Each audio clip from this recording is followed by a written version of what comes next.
Hello, listeners. Welcome back. I'm so glad you stopped in to join this conversation. I have a very special lady here, and she has caught my attention from the first time she walked into a room where we were in group supervision together.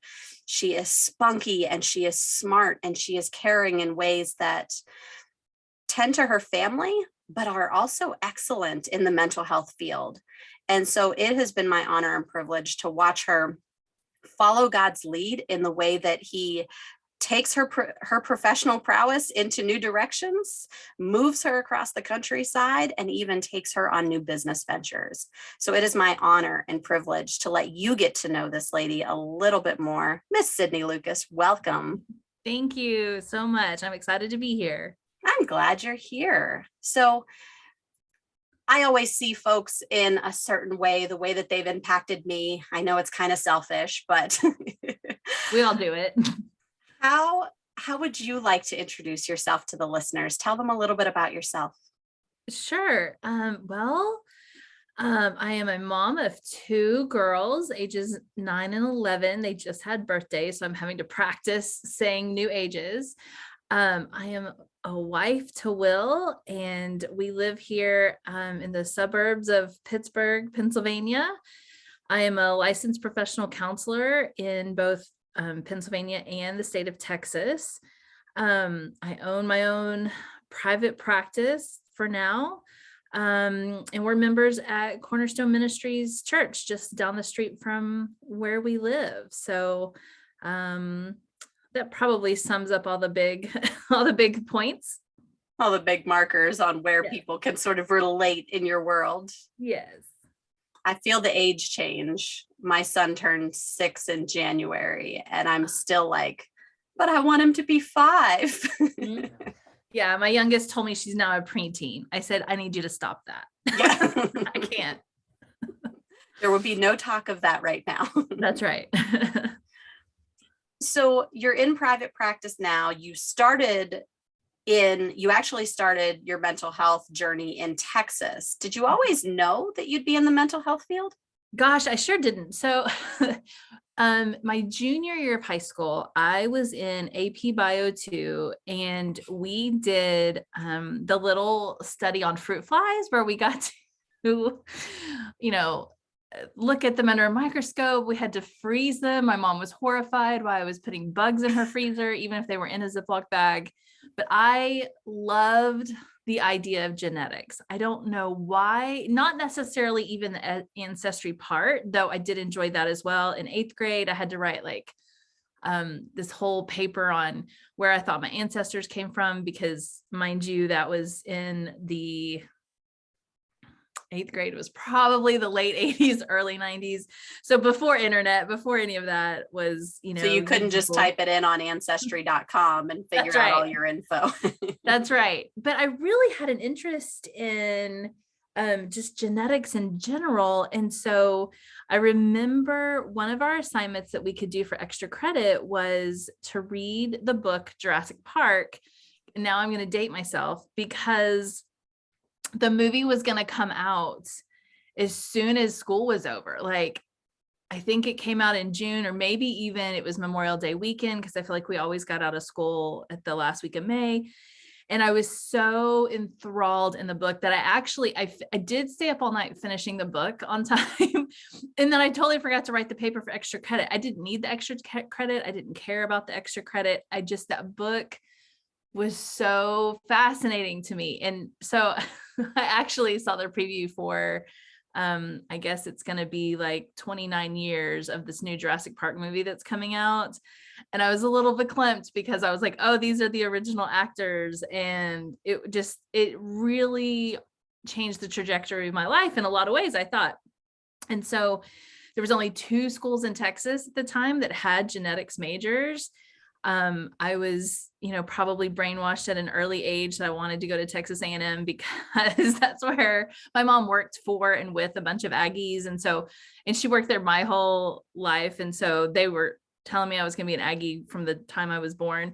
And so that's where I went, and I fully expected to be a genetics major. I was for, I think, 2 years, until it was time to take organic chemistry and calculus, and I didn't know better, and I took them the same semester. And that was not, it didn't go well.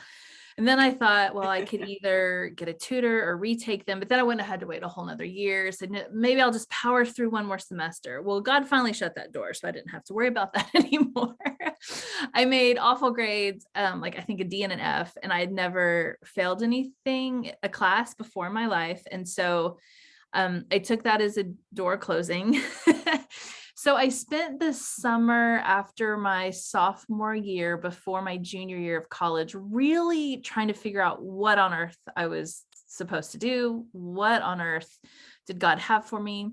My intention had been genetic counseling to really, and that has even changed in the 20 some odd years since I've graduated college, but I thought I would be able to help people, determine if they had any genetic things that they were worried about passing on to their kids, if they were pregnant, or if they, wanted to get pregnant. And so somewhere along the way that summer, my mom said, well, all your friends have always come to you for help. Like, everyone's always asked you for help. Have you thought about being a counselor?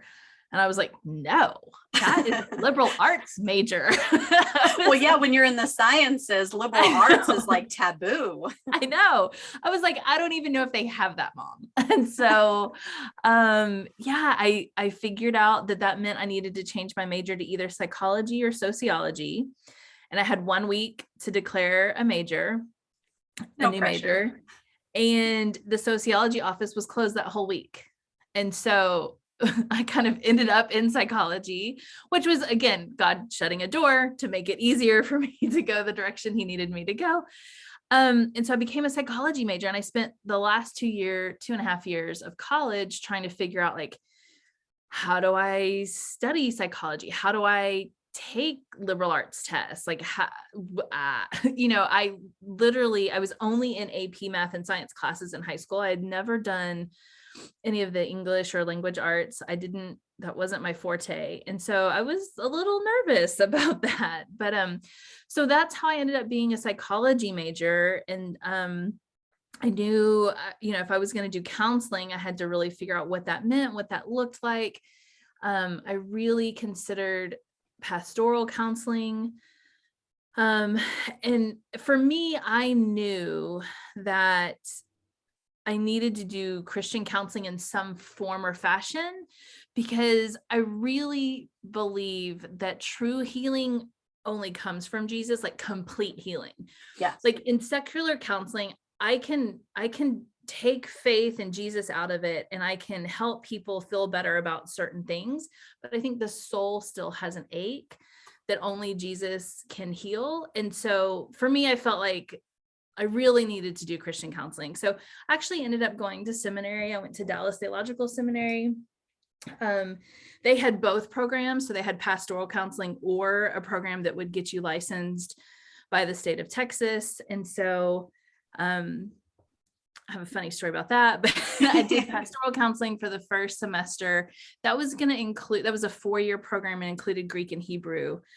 After one semester, I said, oh, I don't think God wants me to take Greek and Hebrew. All these people are doing it. I don't need to do that. So I was able to transition to the licensed program, which was still a 3-year program. We still had to do all the Bible and all the theology classes.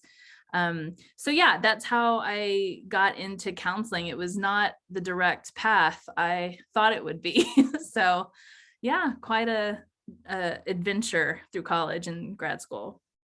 It sounds like even as a young person, though, there was always this desire to impact and understand, like, what am I doing this for? Why am I taking these AP classes? How can I help?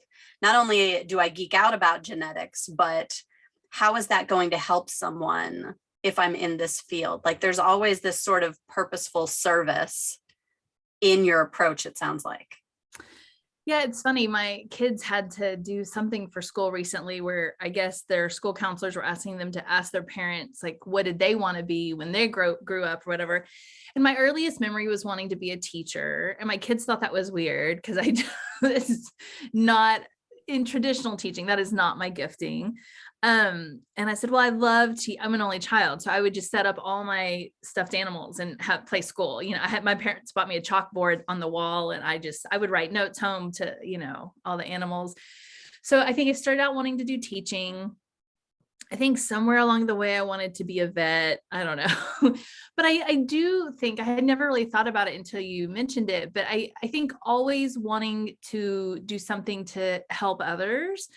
I remember even when I thought I was going to do genetics counseling, the vision I'd kind of had was working in a hospital, maybe wearing a white lab coat, very sterile office, I guess, and sitting across from people. The interesting part is I have done all of that except for the lab coat. So like, it was like, I didn't quite have the vision just right, but God clarified that a little bit later. So I think I've always had a heart for people. As an only child, I was always a very social kid. I was always around adults. I always wanted to be part of the conversation. I didn't like to be, left alone. And so I would kind of just insert myself into whatever the situation was. So I was probably more of an extrovert when I was younger, but I think I've always wanted to be with people and help people in some capacity. I just didn't have clarity on it until much later. So. Do you think that part of you, that teacher part of you, is what drove you into not only clinical work, but clinical supervision? Because that's really a different approach to working with other counselors. Absolutely. I think I've always enjoyed teaching, just not in a traditional role. Like, I mean, we did, little kids Sunday school. I don't even think they called it Sunday school, but like, we've always taught, my husband and I, in some way, but it just ended up not being in a traditional school setting. I ended up with some amazing supervisors and some awful supervisors. And so it became very important to me to kind of pay it forward and to help others,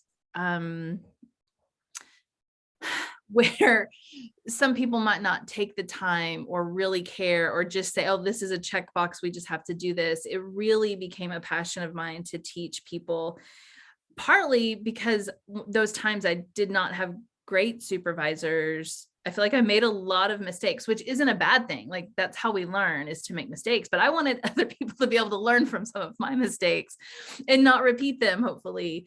And so, yeah, I don't know, like, even in college, I think I've just always had the gifting of some kind of a leadership. And if that's like through teaching or whatever, but even in college, I was the like head lifeguard at the camp that I worked at. First I had to become a lifeguard, but then the second year is like the head lifeguard. And I didn't think about it at the time, but looking back, I'm like, oh yes, that was still just more building leadership and the Lord just preparing me for what he had for me. So yeah, I think teaching has always been a part of my path. I just didn't always think of it as teaching specifically, because we have other names for it now. So. Oh, absolutely. I think it's important, because I didn't realize there was so much to the counseling field, to the mental health field. I remember in grad school, we had some really great hands-on, like when we did it wasn't our actual practicum offsite, but when we were reflecting on that in class, they would always come back and make sure that we were asking like the what question and not how or why, and we were saying it, and that we would do it over and over again, and until we got it to where we weren't leading them and we weren't assuming things, and what was it that was actually happening in that client-centered moment. Mm-hmm. And it was agonizing during that process.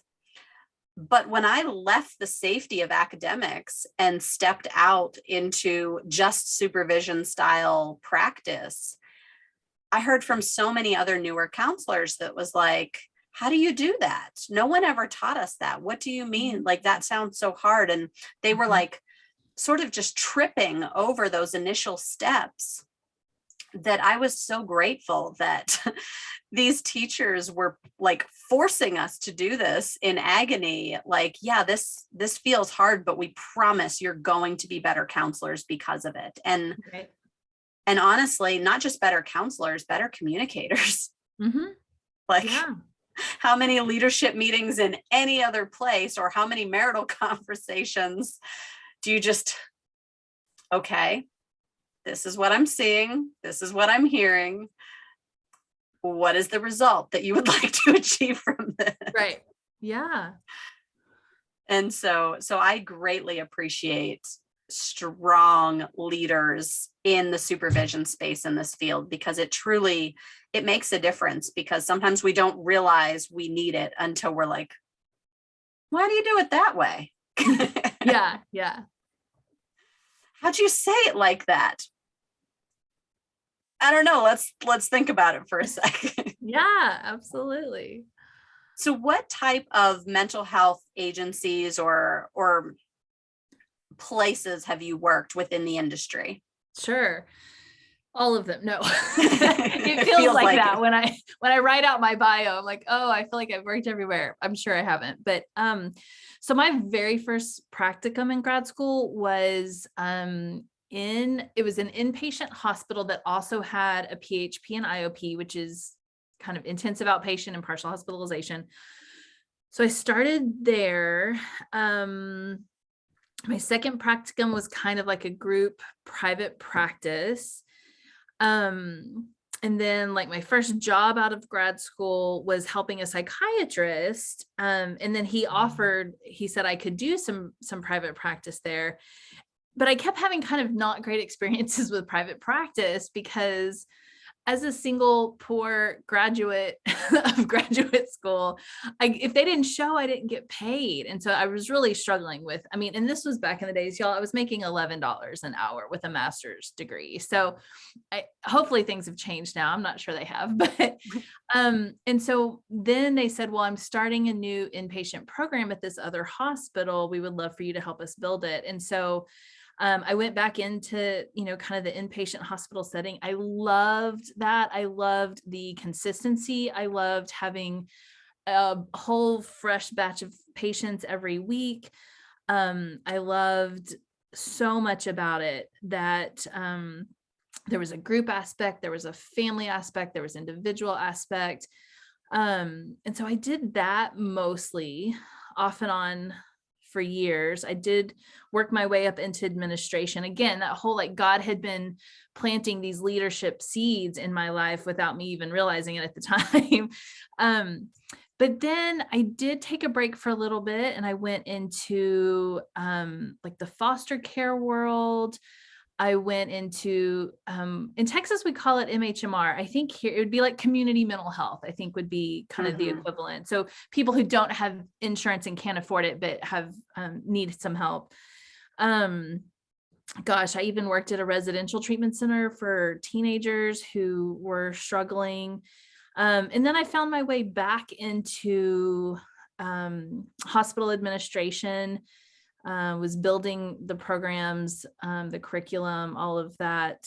And then I finally had enough of that, and we'll probably talk about that in a little bit, but then I went back into a group private practice, and that was after I was married and had kids. So that was kind of the evolution of almost 20 years. And then we moved, and now I'm here.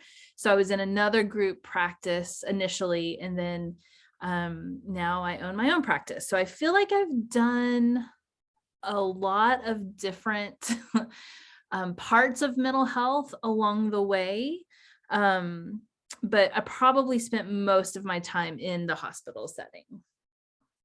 I'm glad you put the teenagers smack in the middle, because I feel like every mental health professional needs to have at least a year working with teenagers in some sort of residential or aftercare program, where these aren't your normal teenagers. These are the teenagers that are going to make you more angry and cry more than you've ever felt in your life, with so much love and compassion that you just like, if you learn emotional regulation, structure and like baseline coping skills, this will equip you for the field moving forward. Yeah, it's so hard, and you have to, it really forces you to have that self-awareness of not taking it home, understanding what you can do and what you can't do. You can't adopt them all. You can't make it better, like, and that's also not your goal or your mission. And so it's so hard to see. And I think it's especially hard with kids because they in general didn't choose any of this, and they end up in these situations that they had no control over. So yeah, it is absolutely heartbreaking. And even when I worked with 5 to 11-year-olds in the hospital, and that was equally as hard because they're so little and they don't understand what's happening. And, it's just, there was so much, child protective services involvement. And it was truly, truly heartbreaking, but also a great lesson for a young counselor who still wasn't exactly sure. I mean, it helped me. I remember saying, like, I don't think I can work with these kids anymore. I need to go work with adults who have a little bit more say and have a little bit more control and autonomy, because these kids are just breaking my heart, So it was such a growth lesson, but for sure, I prefer working with adults now, mostly because of that experience. So. And it builds our empathy for other counselors, that we don't all have to specialize in the same gifts, excel in the same areas, or be called to the same population, because there are some amazing counselors that step into the under 18 crowd, and man, they are meant to be there, and they carry it well and they navigate it. And then there are those of us who come up with the boundary that says, nope, I'm an adult.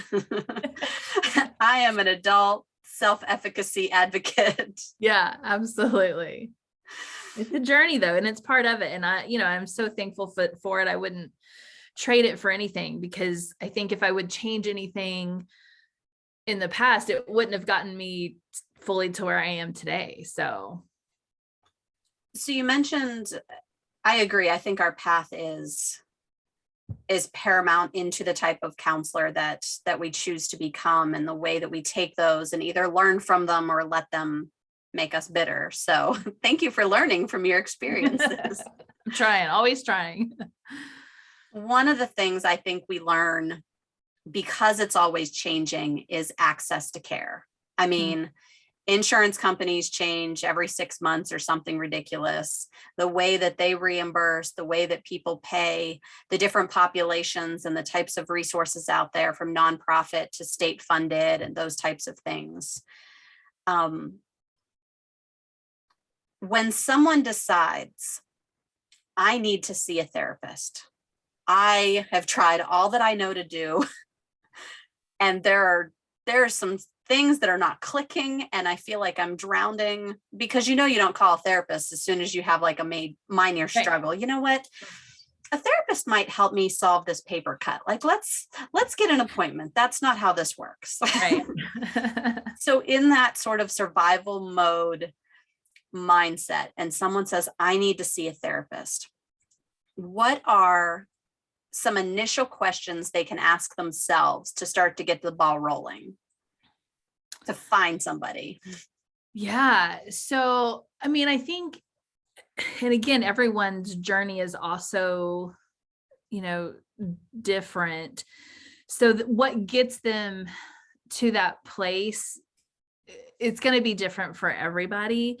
I hope and pray that everyone has someone in their life that might say, like, have you thought about talking to someone about that? In fact, there's a book that became really popular a few years ago. I actually loaned it to one of my student interns, and I can't exactly remember the title. I know it's Lori Gottlieb, but I think it's called You Should Talk to Somebody About That, or something to that effect. But I hope everyone has someone in their life that says, like, maybe you should talk to somebody about that. And if not, because sometimes that's part of the problem, like if there's been burned bridges, or if someone's just really isolated. unfortunately, I think there is still a stigma, at least in the US, with getting mental health help. But I think it's getting better. I think if there's anything that this pandemic taught us, it was that we are all collectively anxious. And I think people are coming out of the woodworks to get help now. I think that is why there are unfortunately waiting lists for so many people, is because I think people are kind of starting to realize, like, maybe I do need to talk to someone. That I think that's what I would say, is that that you're talking to someone might look very different from someone else's talking to someone. Some people might only need a couple of sessions to work through something. Some people maybe have super complex trauma and might need to unpack years and years of something, and they might need a long haul situation. Maybe it's an adjustment situation. Maybe it's grief. Maybe it is learning some coping skills. And so I think it's hard to, I think people just have a certain impression of therapy, hopefully not, but especially if they got that based off of TV or movies. I feel like that is not, I've never seen an example of what good therapy looks like in, movies or TV. But I think it's so different, and you do actually have a say in it. It's not like the therapist is just going to sit down with you and say, oh, you need, 30 sessions of therapy. They can't know that. And so I would say just start making phone calls, maybe do some research into, what you think you might like, you might want to try, just start calling. A lot of people have websites. Get on websites. There's a lot of therapy finder generators out there that can help you find therapists in your area. If you have insurance, you can call the back of your insurance card, though that doesn't seem to be always accurate. So I would say just start. Unfortunately, I think people wait until it is a crisis, and then sometimes it's too late, or sometimes that kind of takes over what maybe the other issues were. One statistic that we talk about in marriage counseling is most couples wait 6 years to get into therapy. So that's like an extra 6 years that they're having to deal with whatever the issue was that started, beforehand. And so I think if there's any lesson that can be learned, it's better late than never. And maybe you don't even need it. Maybe you get there, you have your evaluation, and they're like, I think you're actually doing pretty good. Maybe you don't need it. Maybe you're just feeling a certain way because of whatever your situation or the world or the pandemic. But, maybe it's not that you need weekly therapy. So I think that there's not a one size fits all. And that the best thing that you can do is just start. I think that's really good direction, because we have, what will people think about us? What if I have to go forever? How much is this going to cost me? Mm-hmm.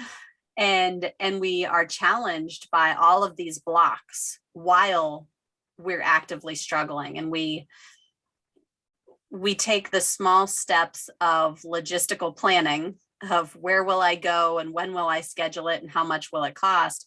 And that sort of blocks out the root cause of the struggle, that whatever those things are, as you mentioned, are really getting in the way of bigger things like your relationships or your parenting or your professional life or your personal health. I mean, and somehow we think, well, it's going to be too hard to get into someone, so I better hold off a little longer, see how long I can muscle through it. Mm-hmm. And more damage is done by muscling through it.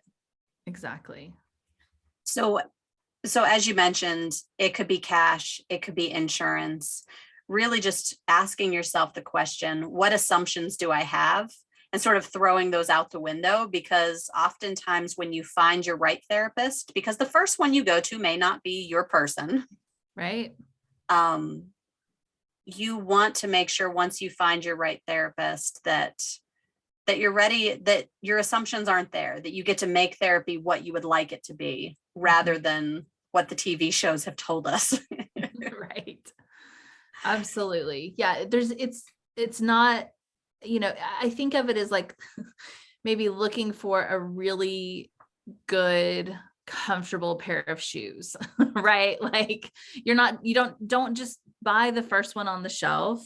If you have the ability to shop around and try different ones on, I always tell people, like, let's just have one session, and then at the end of that, I will give you my opinions and recommendations, and then you give me yours and we'll decide from there. Sometimes it's, a referral to something completely different. Maybe they don't need therapy. Maybe they need something more than therapy right now. And so I tell people sometimes it takes 2, 3, 4 times before. I like how you called it your person, I think there's so many different kinds of people in the world that there has to be so many different kinds of therapists in the world, because one size does not fit all. And some people like a different style than others. And that's absolutely okay. In fact, I think it's a good thing. So.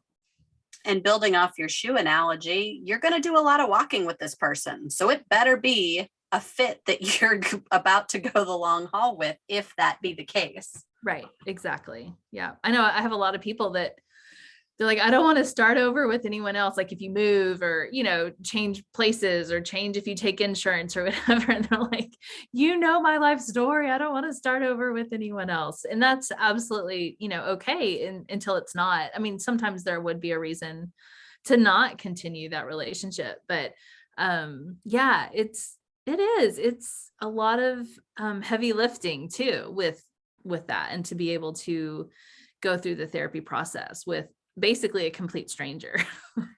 And speaking to this, because I know you've transferred states, Mm-hmm. and when I left counseling to go to a program management role, there was a lot of guilt in my heart saying, like, I did know their life stories and I did spend a lot of time with certain folks. And what I realized was the lie is I will have to start all over. Mm-hmm. But the truth was, you've grown so far. How much more will you grow with a new perspective and a new set of eyes? Mm-hmm. And so, although there is grief when a counselor changes or your insurance changes or you move or they move or whatever the case may be, the growth potential to explore a new therapist with a new approach. I know for some folks, even if it's a short amount of time, their long-term person left, they were transferred to someone, that person was only there 3 to 6 months, and then you're going to someone else. Being able to say, you know what, I've learned how to reframe in my therapy sessions. Like, this is something that most therapists will teach you one way or another. Why not reframe this as an opportunity to grow even further with a new skill, with a new approach, rather than getting sucked in by the grief that I'm stuck, they knew everything? Mm-hmm. Because you have new eyes. As you heal, you have new eyes for those old wounds. You're not the same person that they knew. Right. Absolutely. And I think it can be, even speaking on the therapist side, I think we have to make sure we're staying humble enough that we don't also get caught into the lie of we're the only person who can help them. Yes. Because that's not true either, or an okay belief. Like that breeds, arrogance and then pride and all kinds of problems. And we were never the fixers to begin with. As you said, that true healing comes from Jesus Christ. But even in a secular setting, you're not the only therapist that can walk them through this journey. That's right.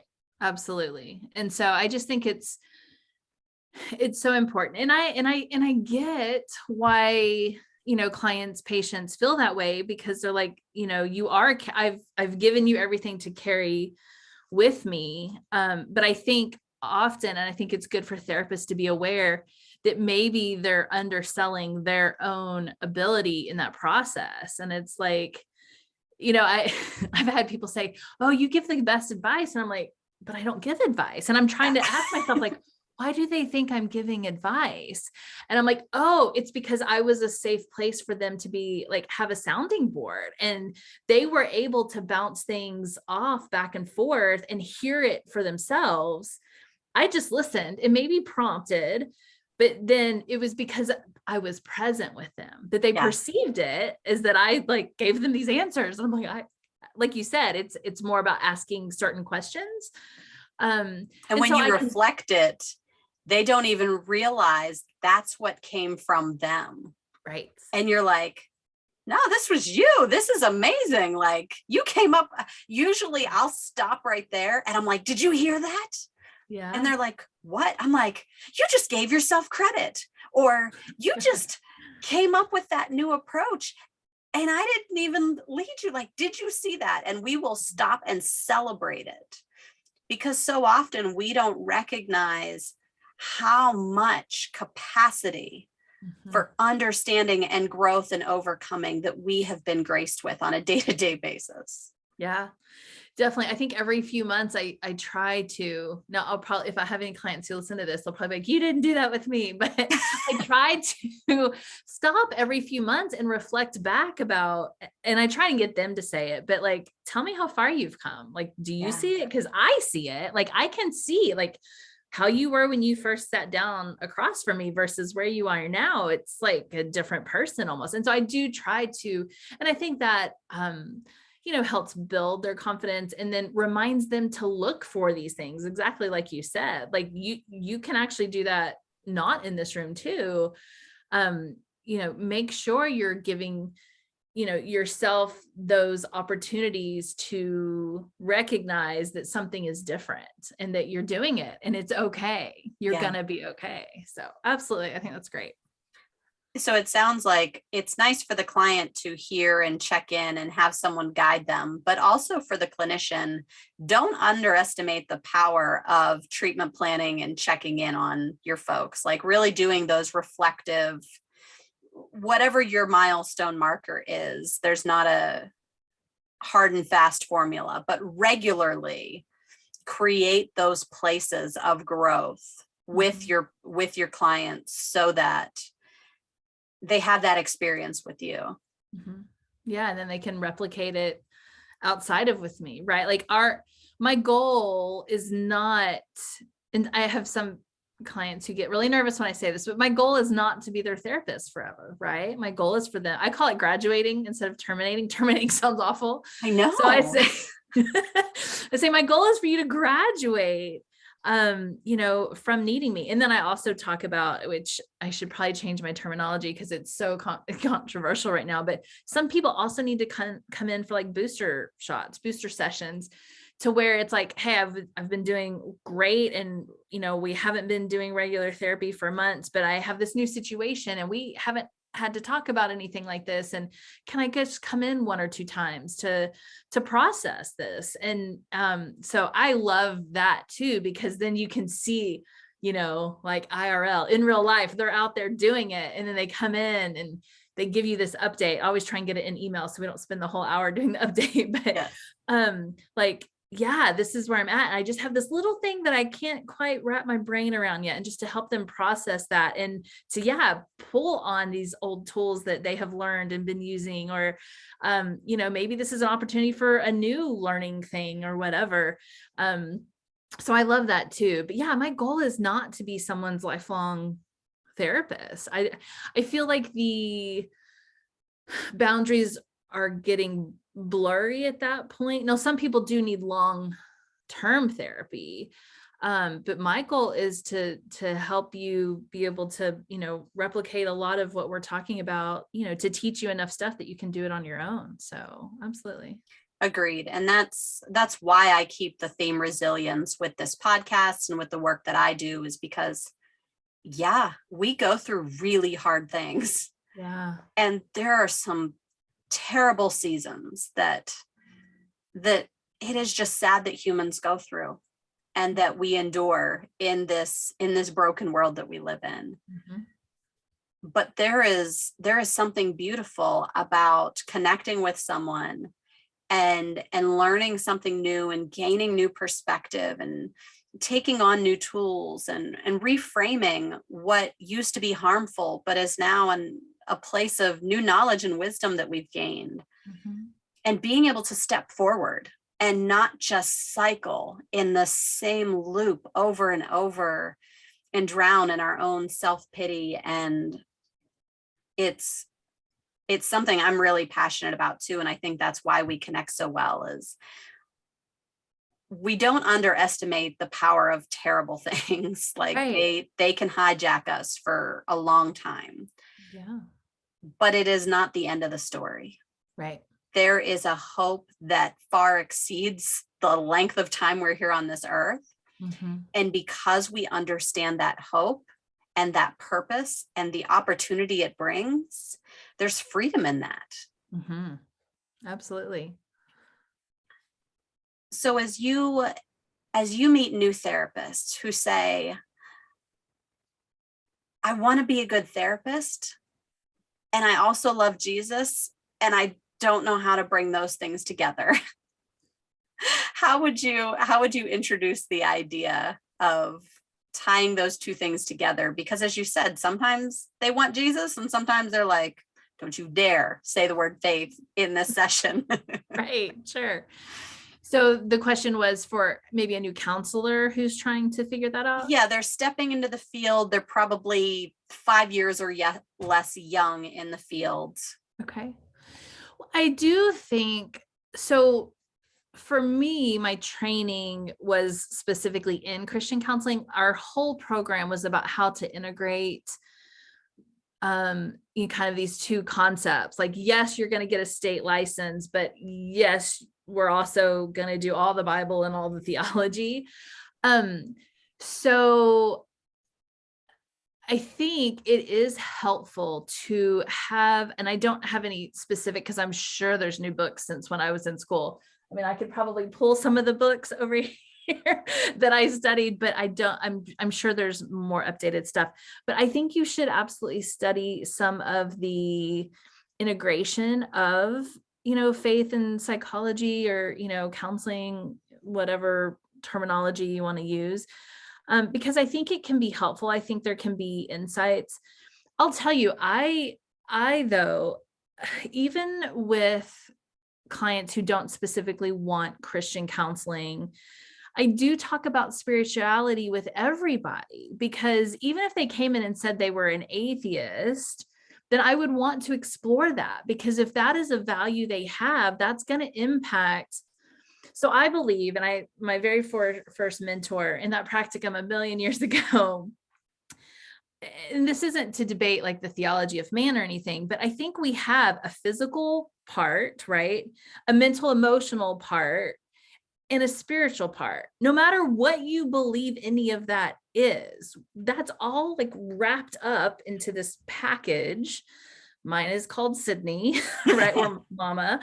But I think we need to still talk about, like, okay, so you're an atheist. That's great. Explain to me what you believe about that spiritual side. Or do you not believe, like, are we just mental and physical? Or because it's hard for me to help them, anybody, with any kind of a paradigm if I don't understand the paradigm they're coming from. And I don't want Yes. to miss each other by not speaking the same language, so to speak.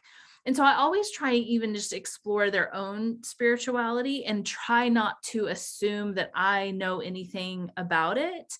And I think that's really helpful. And then I always disclose that I believe that we have a spiritual side, whether, you want to put faith with that or not. Like, I believe there is a spiritual thing also happening, whether it's religious or not. And so I think it's really important to also understand, like, what is the paradigm? Is it just praying with someone if you're wanting to do Christian counseling? Is it just trying to like find scriptures that make people feel good? I don't think so. I think it really has to do with worldview. And so I think it's hard. I did have someone tell me, I said, well, I do get a lot of requests for Christian counseling. She's like, oh, I'd be willing to learn anything to help anyone meet them where they're at. And I was like, I mean, I don't think you can just like learn Christian counseling in a week. And so we had to have a deeper conversation about, I think you would have to be upfront with that is not what you do. That's not what you've been trained in. So it doesn't mean it can't happen. I just think it has to be part of like who you are really, and not like, oh, I'm just going to put on this, I'm Yes, going to be a Christian counselor hat today, or, I agree. I think from my opinion, what I have seen to be most successful as well is it's not really about the way that we think we're putting on that hat, like, oh, I'm gonna be a Christian counselor. It's owning and learning more about our own self, like who is our package as a human, as a created being, as someone. I mean, clearly, if you're asking this question, the assumption is you have your own relationship with Jesus, so therefore you would like it to be something that you share. But regardless of where you come from as a professional, the more we understand ourselves, where our trigger points are, where our wounds are, where our limitations, where our strengths are, and the more we sit in that session to get to know that person, it's not about us. It's not about our assumptions and beliefs. We want to adopt the language and the understanding so that if we're walking with them, we have a fuller understanding of the environment we're walking through. Mm-hmm. And that includes that spiritual component that you mentioned. Mm-hmm. So I think that that's excellent advice for that new person that's saying like, this is really something I'd like to do. I don't know where to get started. I don't know. Learn about yourself and serve your clients well by making it about them. Learn more about them without inserting your own assumptions. Mm-hmm. I love that. So lately in this pandemic era where we've all been grown and stretched and pushed, is there any particular resources that have been, whether books or podcasts or humans, that have been advantageous to your own growth and resiliency? That is a good question. I didn't come up with anything like in particular, anything specific. I think for me, it was more about just learning, I think somewhere along the way in my professional career, and I think it was during doing all the hospital administration, I was learning more on the business side, not the clinical side. And so when I got back to being kind of client facing instead of, therapist facing, I really had to tear down a wall I had built that said, I already know enough, or I already know everything I need to know, whatever. And so I really, over the last, more than even just the pandemic, but I think I had more time during the pandemic when everything shut down. It was like, oh, good, I can read again. Really just trying to continue to learn. Even when I look at what they test on the national certification exam, national counselor exam, there's theories out that weren't out when I was in school, which makes me feel really old. But also like, well, what if there's something new out there that I want to learn about or that could be helpful or whatever? Like I am a born and bred CBT. Like I am diehard. I love it. It makes so much sense to me. But like right now I'm going through EMDR training, which is interesting because I remember when EMDR really got super big, I want to say like mid 2000s, when they really started seeing it working for vets or even just the combat space, like active duty still. I remember the insurances saying, we won't pay for that. Don't do it. And we had, so this was like 2008, 2009, all these people coming back and they were just coming home for like a mental health stop, but their officers were having to decide, can they be redeployed or do they need to get out? But we were not allowed to do EMDR with them. Like it wasn't, they just didn't know enough about it. It seemed a little woo woo. And I even let that for the last 12, 13 years kind of shade my view of it. But now that I'm back in like, client facing stuff, I was like, there seems to really be something to this. I have a lot of friends who do it. I want to check it out. So I've gone through my first weekend of it and I've got my second weekend in May. And today I actually have a practicum where we get together and like talk about how has this been working? What was it like? And so I think my advice to everyone is just keep learning. Like sometimes you do have to take a pause, right? Because you can only process so much information at a time, but Oh, yes. don't ever stop learning. I'm even trying to tell my kids that, even though they think of learning at school, like I tell my youngest doesn't think she wants to go to college. She maybe wants to go to like culinary school. I'm like, that's fine. You can do whatever you want. Just keep learning. Like you don't have to learn in a traditional sense, but just keep learning. And I think that is so hard sometimes for professionals, especially when we've been licensed a number of years, to not just be like, I'm done learning, I'm tired. And I am tired, but it's so important to keep putting yourself out there and to keep being a student and not just always being the teacher, because it actually makes you a better teacher.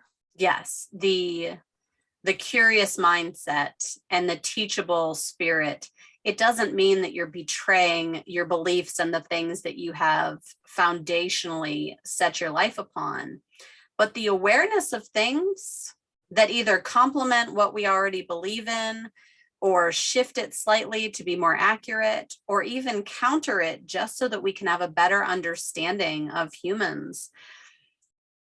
That curiosity is something that can be really powerful in both children and adults and help us navigate things that we don't understand. I mean, how many times have we said, why is it like this? And what is going on in the world? And how do we do this? Well, let's be curious about the basics. Is there a reason we brush our teeth with the same hand on the same side every time? Is there a reason that we always put the same shoe on first every time? And well, is that something that's more effective because of our balance, or is it just the way we've always done it? Mm-hmm. And when we start with those basic habits, we can become more curious. We can begin to learn. We can begin to understand not only our surroundings, but as we talked about earlier, get to know someone else in a deeper and more expansive way in order to target those things that are going to be of most value. Right. Absolutely. So as we wrap up, I know that there's just so much for folks who want to understand more about like what's the difference in counselors, but also the professionals who are like, I need someone with sense in their head to like watch and learn from. Where can our listeners follow you? How can they get in touch? So probably the easiest way to get in touch with me would be through the website, because I do have like a contact us through email, and that's just, www.well, WELL, and then hyphen or dash counseling, COUNSELING.com. I am also on Instagram. That does push to Facebook. I don't really check the Facebook, but on Instagram, it's just at Well Counseling, no dash, no hyphen. I think on Facebook, it's at Well Counseling 2020. And then I have a YouTube channel. I do push most of that over, probably all of that over to the website. So, that's a lot of different places, but if you're on one of them more than the other, if you're on YouTube all the time, then I think the channel is called Not Your Typical Therapist. So those are probably the best places to find anything. And I have not been great about pushing out content just because I've been so busy trying to see as many people as possible to help.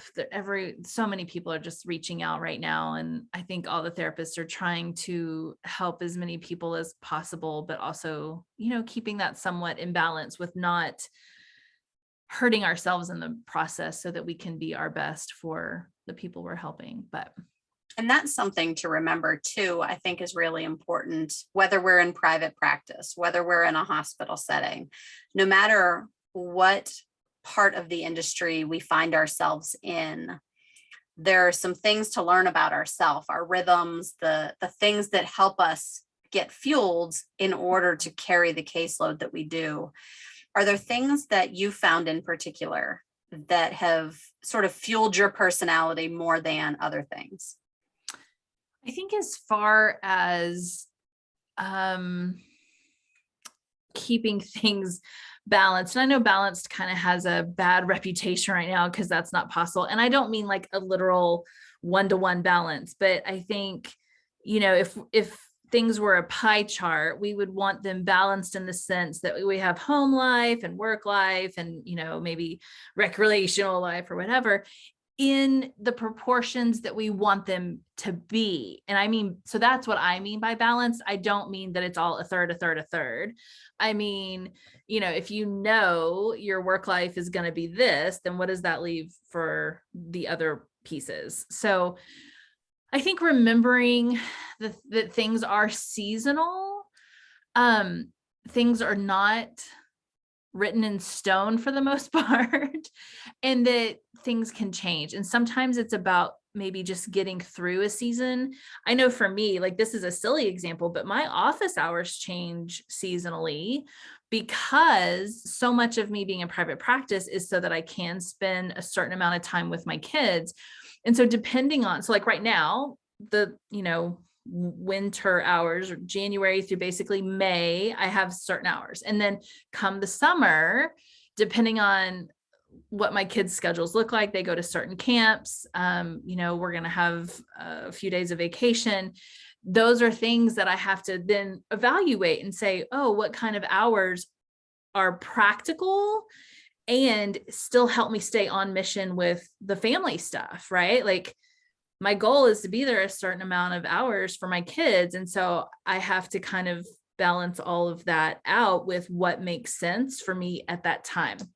If I had just said, these are the hours I'm going to work forever and ever and ever and never changed it, that would not be good. I would get resentful. I would hate seeing my kids grow up without me being there as much or whatever. And so I think just holding things loosely with an open hand and understanding that things can change and that's okay because we're human and life throws funny things our way sometimes. And so, it really, sometimes it's about just getting through to the next moment in time where you can make another change or pivot or whatever.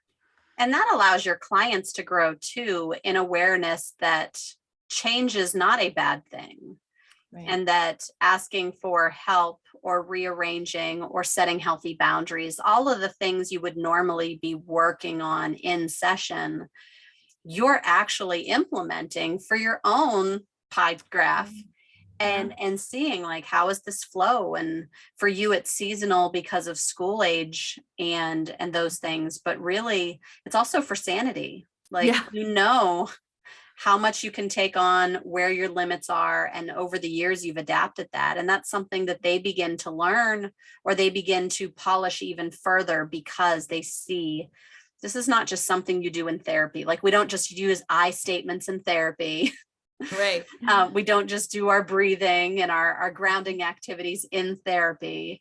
Like these are things that we put into practice, stepping out into the real world. Yeah.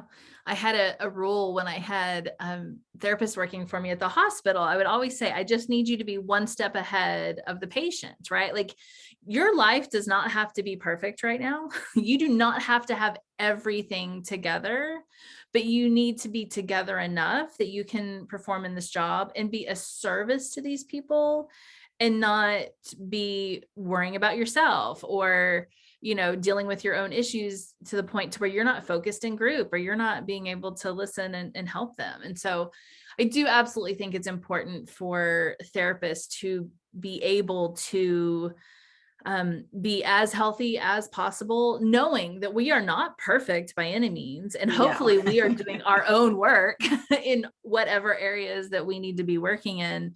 But I think there is a minimum expectation that we need to be at a certain threshold before we are, kind of stepping out there and impacting certain people's lives. But I think that threshold can vary depending on your population, where Yes. you're working and all of that. So, but yeah, I think it's absolutely important to try and be a model in as many areas as possible to show that we are also doing the work. Like, I have also sat on the couch across from a therapist. Oh, Like, I'm not yes. just here telling you what I think you need to hear. It's no, I've actually been through this process before as well. So Yeah, counselors who have also been clients get that this is a journey and there's always those changes. And so, Sydney, I appreciate it. I couldn't have asked for a better mic drop. You don't have to have it all together, but if you're one step ahead in being of service to those folks that you were out there navigating this world, it is a broken world and we do fall short of perfection, very much so. But that doesn't mean that we don't add value to the path that we are traveling on. And so I am so grateful for the wisdom and the time that you've spent with me today. well, thank you so much for having me. This has been a great conversation, and pray that whoever needs to hear it, they'll get to it and they'll be able to hear it, and that, maybe the Lord will bless somebody or encourage somebody with something that's been said today. Well, thank you so much for not being our average therapist. We appreciate you. Listeners, if you did not take notes, whether you are a professional in the field or whether you are just wondering about or have a general interest in the mental health field, there are so many things we can take notes. I know my sheet is filled with wonderful things because the reality is we're all growing and we all have our own rhythms. But the more we become self-aware of our needs and our stumbling blocks and the mountains we've already climbed, I promise you, you will see your ability to take one more step and one more breath today, because the value you add to the path that you are traveling is significant. And you know what? You don't always travel that journey alone. So it is an honor and privilege to serve you with these conversations. And I can't wait to talk to you next episode. Take care, everyone.